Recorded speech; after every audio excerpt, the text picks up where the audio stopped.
Make yourself comfortable, close your eyes, and let yourself be carried away by a story from the Middle Ages. Welcome to our channel. Tonight, we travel back in time. You wake before the sun has fully crested the horizon. The air in your small stone cell holding the lingering chill of a damp, 13th century morning. Your movements are slow and deliberate as you pull your heavy wool habit over your shoulders, the fabric slightly coarse against your skin, grounding you in the physical reality of the monastery. As you step out into the cloister, the sound of your leather-soled sandals on the flagstones is a rhythmic, hollow thrum that echoes softly against the vaulted ceilings. The world is quiet, and you are safe within these walls. To your left, the garden is shrouded in a thin, silvery mist that clings to the rosemary and lavender, and the scent of damp earth and crushed herbs rises to meet you. In the distance, the low, resonant drone of the brothers chanting the morning office in the chapel drifts through the air like a slow-moving river of sound, a steady vocal tapestry that tells you the day has begun exactly as it always does, and exactly as it always will. You enter the Scriptorium, and the transition from the cool morning air to the interior warmth is like a gentle embrace. The room is a long, high-ceilinged gallery of stone and oak, illuminated by the soft, flickering amber light of dozens of thick beeswax candles. The smell here is distinctive and ancient, a rich, heavy mixture of wood smoke, the sweetness of melting wax, the sharp, metallic tang of iron gall ink, and the dusty, animal scent of aged vellum. It is a fragrance that settles in your lungs like a familiar comfort, a scent that signifies a place of infinite patience. You walk toward your assigned carrel, a heavy wooden desk worn smooth by decades of scribes who sat where you sit now. The wood is dark, polished by the friction of sleeves and the weight of weary forearms. And as you slide into the high-backed chair, the oak gives a faint, rhythmic creak that sounds like a long-held breath being released. On your desk lies a sheet of vellum, its surface creamy and pale, prepared with such care that it feels as soft as silk beneath your fingertips.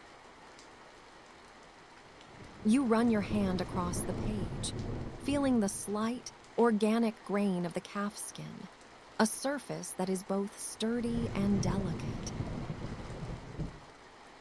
Beside it sits your inkwell, a small horn pot filled with ink so black it seems to absorb the candlelight. You take up your quilla long, slender goose feather that has been cured and cut to a precise, angled nib. You feel the weight of it, almost nothing at all, a mere extension of your hand. You spend several long minutes simply preparing your space, moving your rulers and pumice stones with a glacial slowness. There is no hurry. In the Scriptorium, time is measured not by the clock, but by the steady, incremental progress of the pen. The world is quiet, and the rain begins to fall, a soft, insistent pattering against the high, leaded glass windows that creates a rhythmic backdrop to your thoughts. You begin the process of ruling the page. With a dry point, you lightly score the vellum, creating faint, horizontal indentations that will guide your script. The sound is a tiny, crisp hiss-the sound of metal on skin. You do this slowly, your breath falling into a steady rhythm with the movement of your arm. Each line is an act of meditation. To your right, the master scribe sits at his own magnificent desk, his silver hair catching the golden candlelight. He does not speak, for the rule of silence is observed here, but his presence is a calming weight in the room. He leans over a great codex, his movements so minimal they are almost imperceptible. He is the guardian of the stories you are copying, tales of travelers who saw mountains that touched the moon, and herbalists who cataloged every leaf in the shadowed forests of the north. You do not need to hear his voice to know these stories. They live in the ink, waiting for your quill to give them form. You dip your quill into the inkwell. You do this with a practiced, gentle motion, ensuring the nib is coated but not overfilled. You watch a single, dark globule of ink cling to the tip, shimmering in the light like a black pearl. You wait for the excess to drop back into the well, a tiny, liquid plink that is lost in the sound of the rain. Finally, you touch the quill to the vellum. The first stroke of a capital letter is a slow, downward pull. You feel the slight resistance of the parchment, the way the ink bites into the surface, spreading ever so slightly to create a crisp, bold line. The scratching of the quill is the only sound in your immediate world, a dry, rhythmic scuffing that is incredibly soothing. The scritch pause scritch. It is the sound of history being preserved, one tiny mark at a time. As the morning progresses, you move on to the illumination. This is a task of even greater stillness. You reach for a small wooden box containing flakes of gold leaf, so thin and light that even a sharp exhale would scatter them like dust. You hold your breath as you open the lid. The gold catches the candlelight, glowing with an internal, sun-like radiance that seems out of place in the gray, rainy morning. You apply a thin layer of fish glue to the parchment in the shape of a curling vine. You wait. You watch the glue lose its sheen, becoming tacky. With a specialized brush made of fine squirrel hair, you lift a single flake of gold. It flutters, a microscopic, weightless wing, before you lay it onto the vellum. You press it down with a burnishing, stone-smooth, cool piece of agate. The sound of the stone rubbing against the gold is a low, rhythmic hum, a vibration you feel in the bones of your hand. Gradually, the dull yellow flake transforms into a mirror-bright surface, a small piece of trapped light that will shine for centuries. Outside, the rain intensifies, the droplets now drumming a more complex melody against the stone exterior of the scriptorium. The sound is thick and heavy, insulating the room even further. You are cocooned in this space of amber light and ancient smells. The distant chants from the chapel have ceased, replaced by the soft, occasional rustle of a page turning elsewhere in the room. A sound like the wings of a large bird taking flight in slow motion. You look at the master scribe, who is now examining a botanical text. He turns a page, and the vellum lets out a low, textured groan, the sound of dried skin and history shifting. You return to your work, your quill tracing the delicate curves of a forgotten poem. The words flow from your hand not as thoughts, but as shapes, beautiful and redundant. Your eyes trace the way the candlelight dances in the curves of the wet ink. The world beyond these walls, the muddy roads, the distant markets, the cold winds of the highlands feels like a dream. Here, there is only the scent of beeswax and the steady, grounding presence of the stone floor beneath your feet. You feel a deep, heavy sense of peace settling over you, a weight that is not burdensome but stabilizing. Your shoulders relax, your breathing is deep and even. The repetitive nature of the script, the endless rows of letters, the slow application of color is a lullaby for the mind.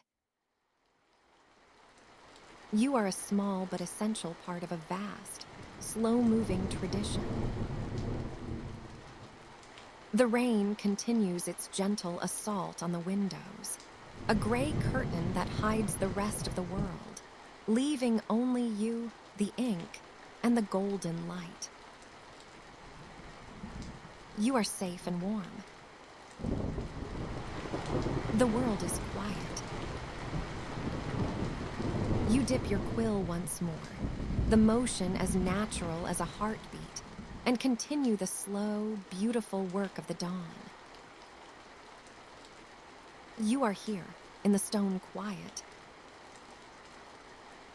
Your hand rests on the edge of the oak desk, feeling the grain worn smooth by generations of sleeves. The world is quiet, safe and warm. Before you lies a stretched skin of vellum, its surface a pale, creamy field awaiting the patient march of letters. The air in the scriptorium is cool and still, carrying the scent of oak gall Inca faintly metallic, tannic smell, and the richer, warmer odor of beeswax from the candle at your elbow. Its flame does not dance so much as breathe, a slow, rhythmic pulse that makes the shadows of your ink pots swell and recede against the stone wall. Outside, the gentle rain continues, a soft, gray whisper against the thick glass of the window, blurring the view of the Cloister garden into a wash of muted greens and browns. You select a quill from the pot, the goose feather cool and light between your fingers. You test the nib against your thumbnail, feeling the satisfying, faint resistance of the hardened tip. You dip it into the inkwell, a small, deliberate motion you have performed 10,000 times. The quill drinks, and you draw it out, watching a single, perfect black droplet cling to its point before you touch it to the ruled line on the vellum. The scratch begins, a soft, dry whisper that is the loudest sound in your world. It is the sound of the quill S barb catching on the slightly rough surface, the sound of the ink being pulled from the reservoir of the nib and laid down in a smooth, black curve. curve. Your breath slows to match the pace of your hand. Downstroke, thick and deliberate. Upstroke, a hairline thread of darkness. The letters form, one after another, a procession of uncial script, round and calm and even. The only movement is the slow creep of your hand across the page, the gradual filling of the empty line, and the even slower consumption of the wax in the candle S bowl. After a page of text, it is time for color. This is the patient craft. You set the quill aside and take up a finer, thinner brush, its handle smooth from use. You open a small, lidded ceramic dish. Inside is a mound of powdered azurite, a blue ground from a distant mountain, a color like a clear, deep sky remembered from summer. You add a few drops of clear gum arabic from a vial, and with a slender bone spatula, you begin to mix. The motion is circular, unhurried. The powder resists, then accepts the binder, clumping and then smoothing into a creamy, luminous paste. The scent changes now, a faint, clean mineral smell joining the ink and wax. You add a drop of water and mix again. The color deepens. You test it on a scrap of vellum, a tiny, perfect square of blue that shines even in the candle S humble light. It is correct. You return to your page. In the margin, a space has been left blank, a capital D, large and waiting. You take up the brush, now loaded with the blue. You begin to fill the shape, not with haste, but with a series of tiny, overlapping strokes. The bristles whisper against the vellum, a sound even softer than the quill. The color builds, layer upon translucent layer. You watch as the white of the skin is gradually subsumed by this serene, oceanic hue. It is not a task of action, but of presence. Your whole being is focused on the boundary of the letter, on the evenness of the tone, on the gentle pressure of the brush. The rain provides a constant, soothing patter. From somewhere deep in the monastery, a door closes with a soft, echoing thud, a sound that seems to travel for minutes along the cold stone corridors before it reaches you, diminished and soft. The blue is laid. Now, while it dries to a dull matte, you prepare the gold. This is a quieter ritual still.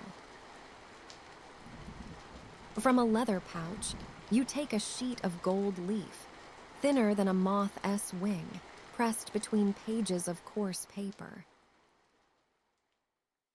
You breathe shallowly, for a draft could ruin everything. With a small badger hair mop, you apply a tacky, clear size to the areas within the blue D where the decoration will be. A simple, curling vine. The smell is faintly sweet, like old honey. You wait. You watch the candle flame. You listen to the rain. You hear the distant, blurred resonance of the monks chanting sext in the chapel, a low, rolling drone of vowels that seems to emanate from the stones themselves. When the size has reached just the right state of tack not wet, not dry, but clinging you lift the gold leaf on its paper carrier. You bring it close. With a steady exhalation, you breathe onto the size, and in that moment of moisture, you lay the gold down, pressing gently with a pad of clean wool. You smooth it once with infinite care.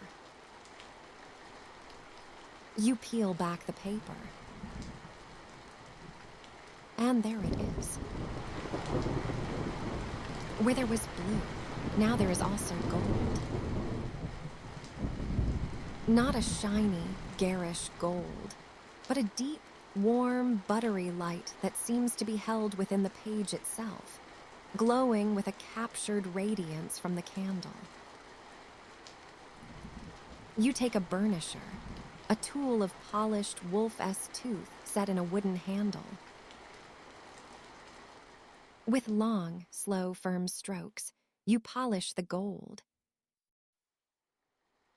The sound is a faint, dry hiss, like the gentlest of breezes through bare winter branches. With each pass, the gold grows brighter, more coherent, more peacefully luminous. You lose yourself in the rhythm of the burnishing. Stroke, lift, return. Stroke, lift, return. The action is meditative, complete. Your shoulders are relaxed. Your mind is clear. The world is quiet. You look at your page. The black text marches in serene rows. The great blue D anchors the corner, and within its body, the golden vine curls, a simple, silent celebration. The candlelight flows over it, and the gold answers, holding the light and softening it. The rain continues. A bell tolls once, far away, a single round note that hangs in the damp air before fading into the gray afternoon. You will now prepare a green from verdigris for the leaves on the vine. You will mix it with the same deliberate care. You will apply it with the same infinite patience. There are hours, yet until vespers. There is no need to hurry. The parchment is patient. The colors are patient. The rain on the stone is patient. You are here in the stone quiet, where time is measured not in hours, but in the drying of ink and the growth of a golden vine on a field of perfect, peaceful blue. You sit at your wooden desk, the smooth, worn surface cool beneath your fingertips, the scent of aged wood intermingling with the faint musk of ink pots and beeswax candles. The scriptorium is safe and warm, a sanctuary of quiet industry nestled within the stone embrace of the monastery. The world is quiet, save for the soft patter of rain against the thick, rain-streaked windows and the distant, echoing hum of Gregorian chants drifting from the chapel. Your quill scrapes gently across the vellum, a rhythmic dance of nib on parchment, as you carefully copy the ancient text before you, the words flowing from your hand in a steady, unhurried stream. The candle at your elbow flickers, casting a warm, amber glow over your work. The dance of light and shadow playing across the illuminated manuscript you are creating. The gold leaf you have so painstakingly applied catches the light, a shimmering testament to your skill, the intricate designs and initials a labor of love. The parchment beneath your quill is soft, the hairs of the vellum gently yielding to the pressure of your strokes.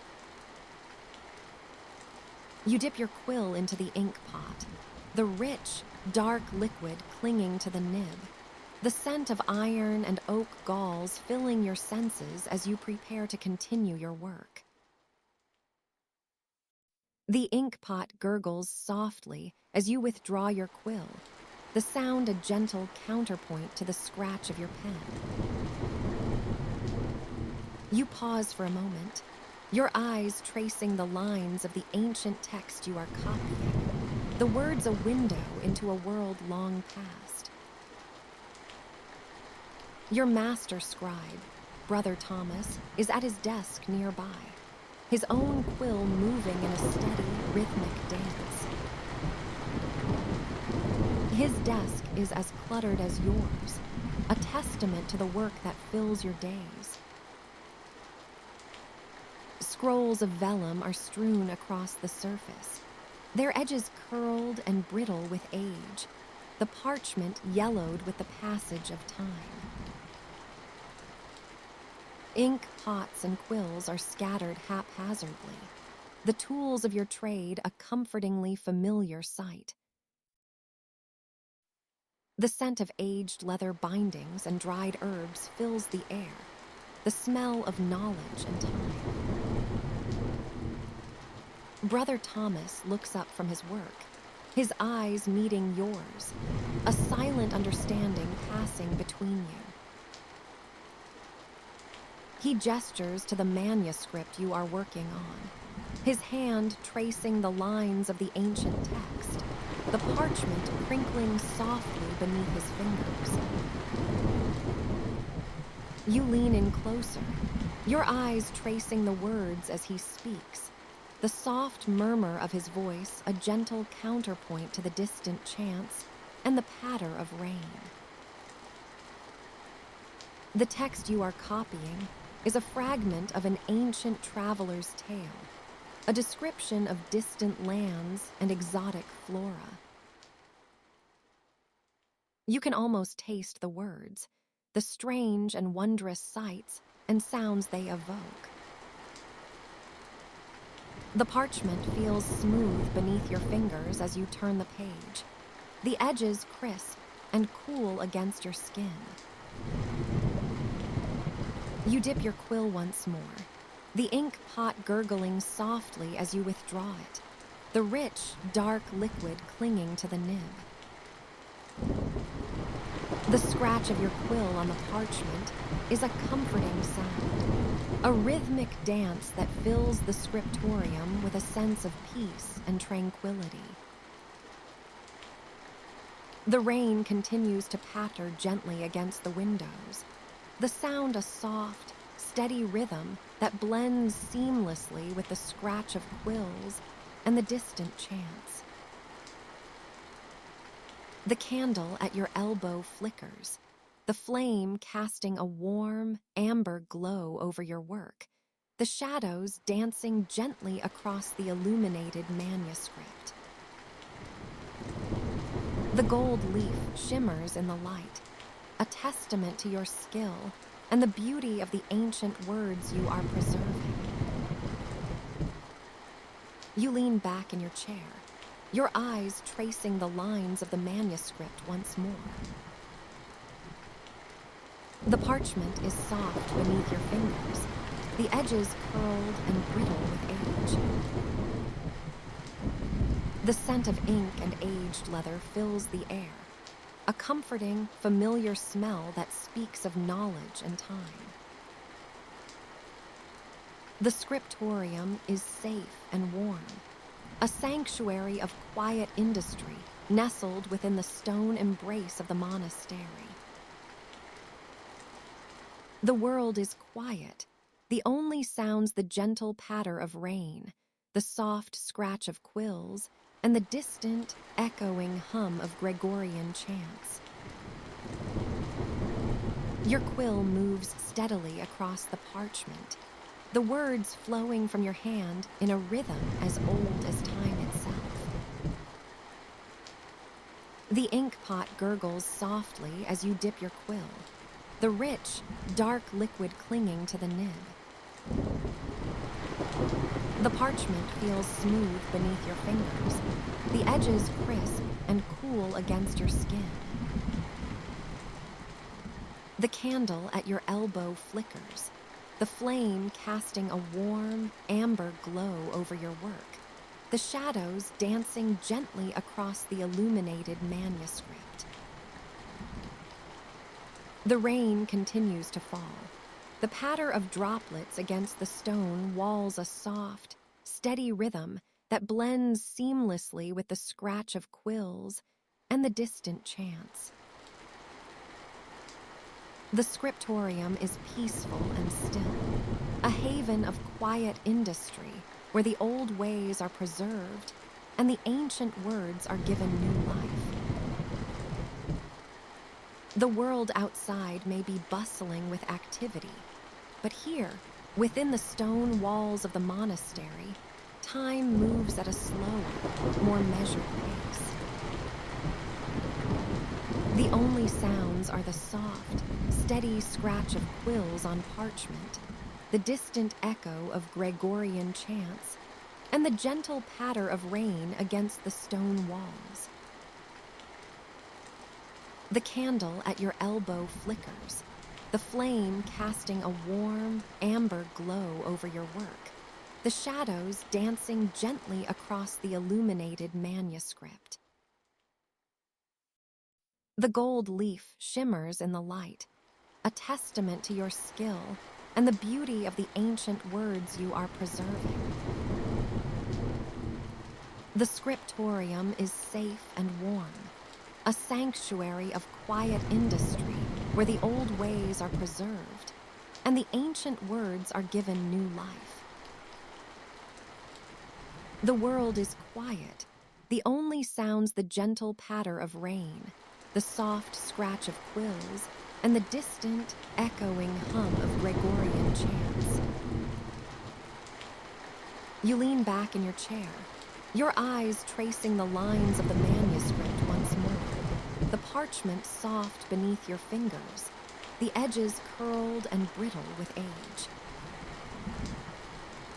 The scent of ink and aged leather fills the air, a comforting, familiar smell that speaks of knowledge and time. The Scriptorium is safe and warm. The world is quiet, and all is as it should be. The rain continues to fall.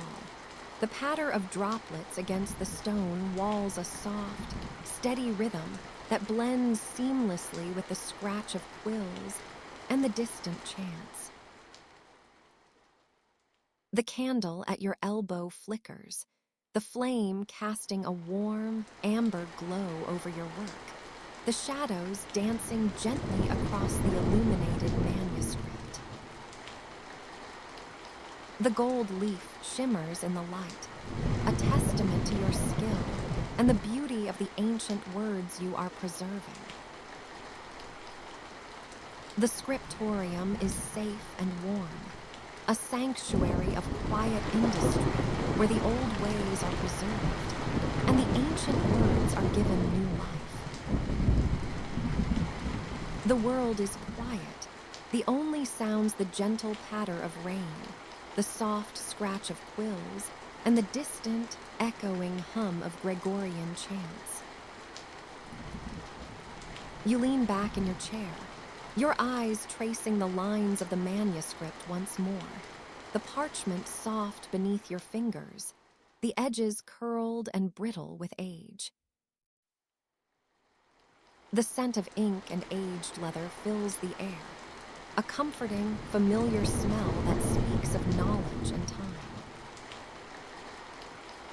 The Scriptorium is safe and warm. The world is quiet, and all is as it should be.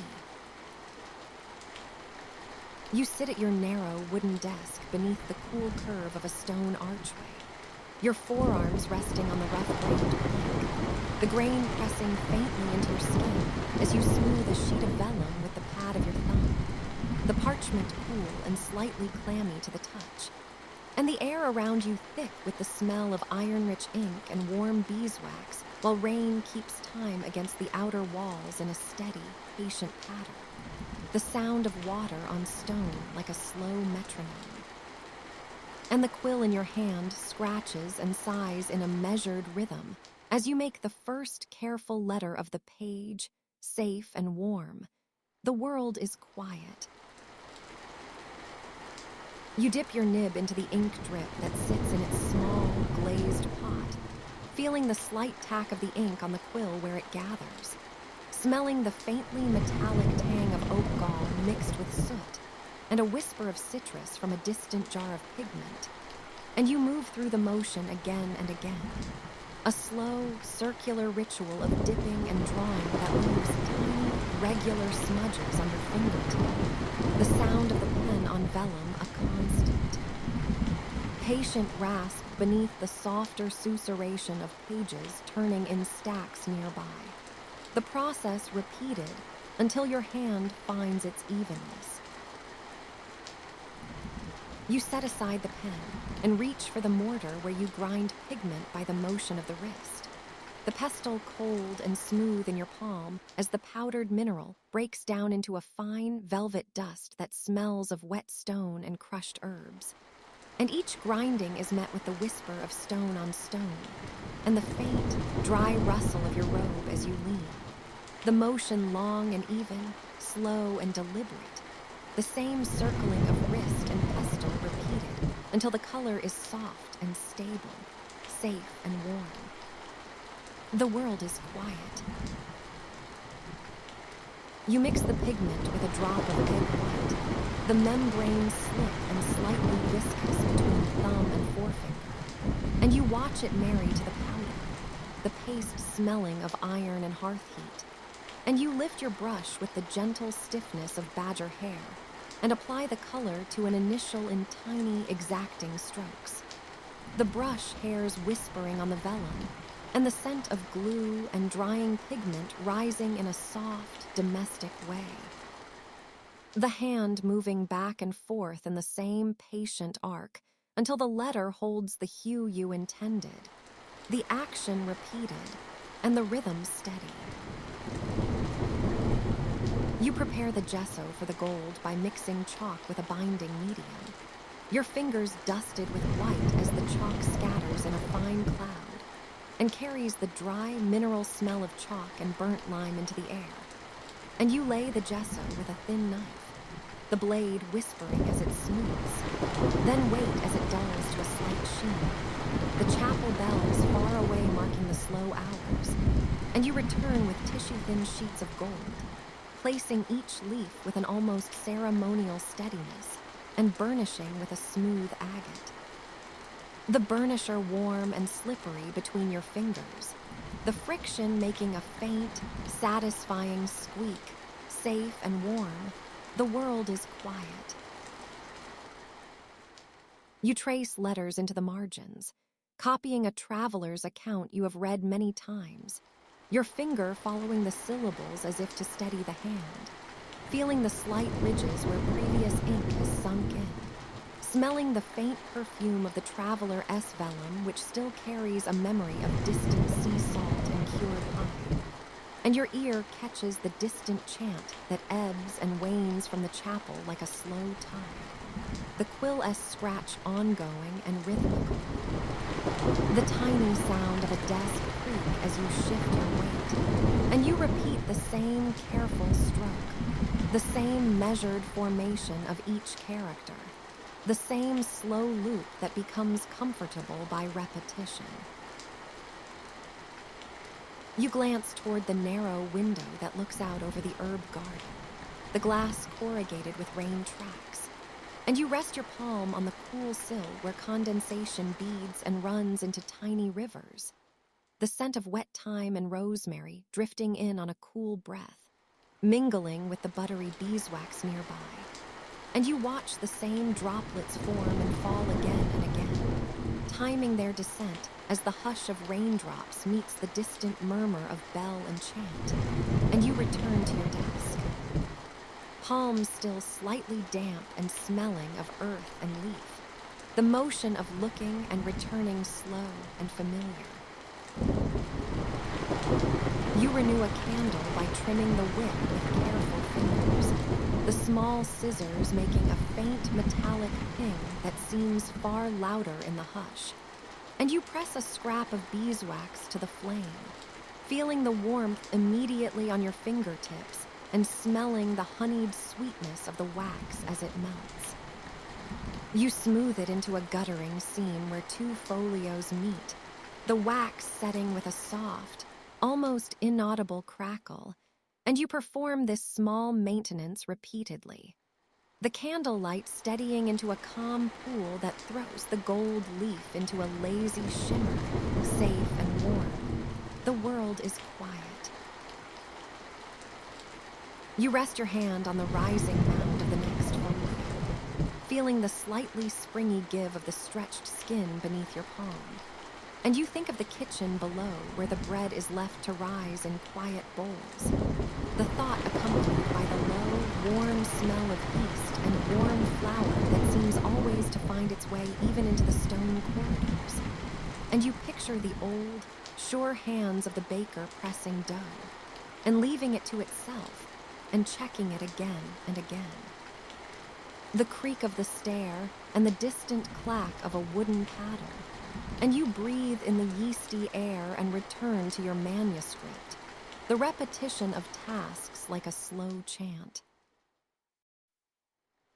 You close the folio gently, the edges whispering together, and you lay it down in the same place you always lay it, in a neat stack that will be visited again and again, feeling the smoothness of the vellum at the fingertips and the slight give of the leather bindings in the neighboring volumes, smelling the deep, warm scent of aged parchment and glue, hearing the faint, steady chorus of rain and chant, and the occasional distant footsteps. And you let your eyes rest on the candle's low flame, the light a soft. Constant breathing in the dark, safe and warm, the world is quiet. You sit at your heavy oak desk, the wood polished to a dull sheen by years of resting forearms and sliding parchment, while the weight of the 13th century settles around you as softly as the dust motes dancing in the amber glow of a single, thick beeswax candle. Outside the narrow, lead-lined windows, the afternoon has dissolved into a steady, rhythmic rain that patters against the ancient stone walls of the monastery. A sound so consistent and muted that it becomes a part of the silence rather than a disruption of it.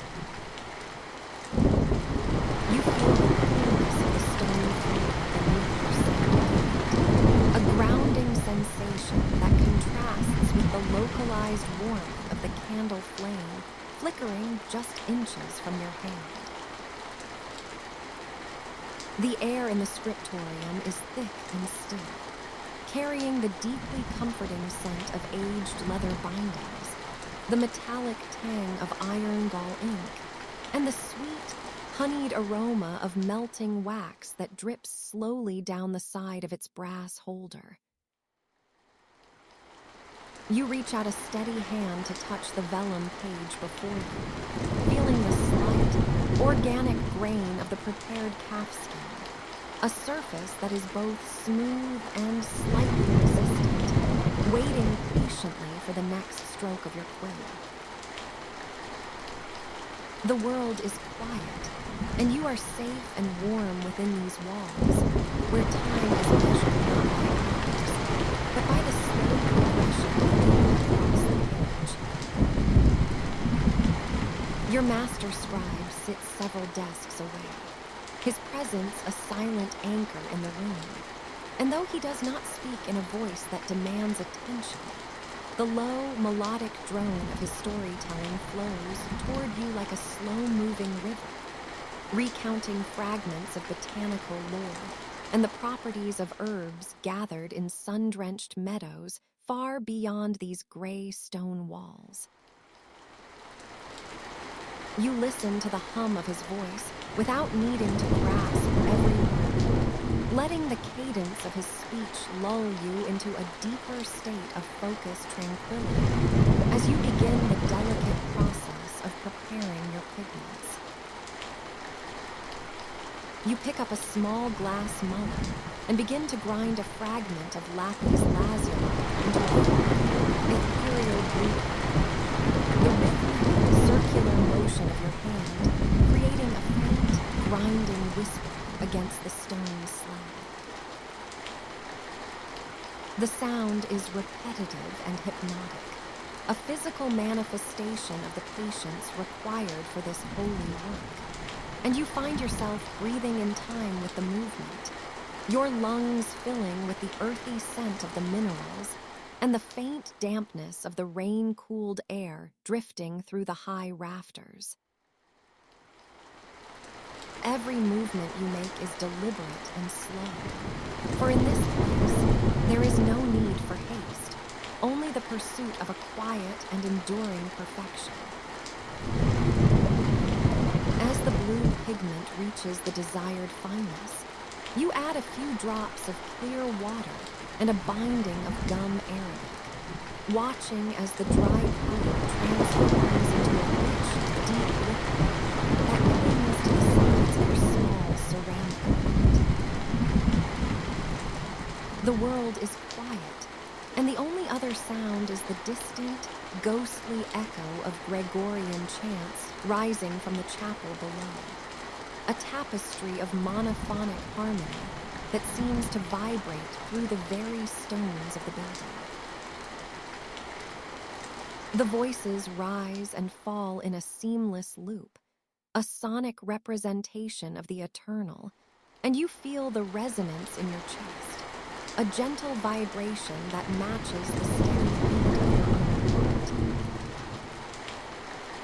You dip your quill into the fresh ink, the nib making a tiny, sharp clink against the rim of the pot, and you pause for a moment to watch a single drop of ink tremble at the tip before it finds its home on the vellum.